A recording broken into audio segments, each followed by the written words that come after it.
आज हमारे सामने दो कहानियां हैं जो बज़ाहिर बिल्कुल अलग दुनियाओं में चल रही हैं। जी बिल्कुल।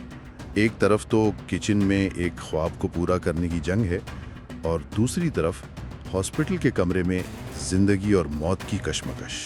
और दोनों की मरकज में एक बहुत बड़ा रिस्क है। एक फनकाराना रिस्क और दूसरा एक वजूदी रिस्क यानी एन एग्जिस्टेंशियल रिस्क। ये देखना दिलचस्प होगा कि इनमें मुश्तरक क्या है। बिल्कुल।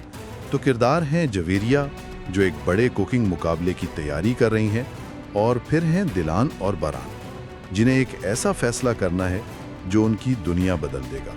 तो आइए पहले जवेरिया की तरफ चलते हैं।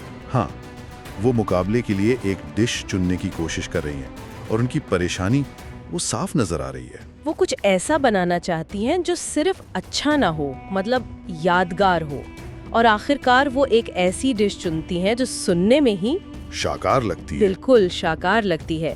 सेलरी की प्यूरी के साथ ट्रफल मशरूम। अच्छा, ये ट्रफल मशरूम, ये कोई आम चीज तो नहीं होती है ना? इस नाम में ही एक वजन महसूस होता है। बिल्कुल नहीं, ये कोई आम खम्बी नहीं जो कहीं भी मिल जाए।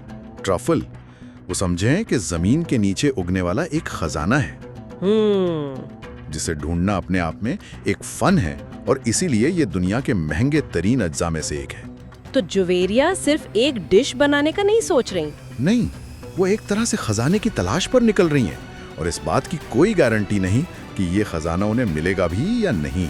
खतरा मोल लेने की एक और कहीं ज्यादा संगीन शक्ल हमें हॉस्पिटल के एक कमरे में नजर आती है। सही। जहां दिलान और बारान को एक ऐसे फैसले का सामना है जिसके आगे जवेरिया की मुश्किल वो बहुत छोटी लगती है।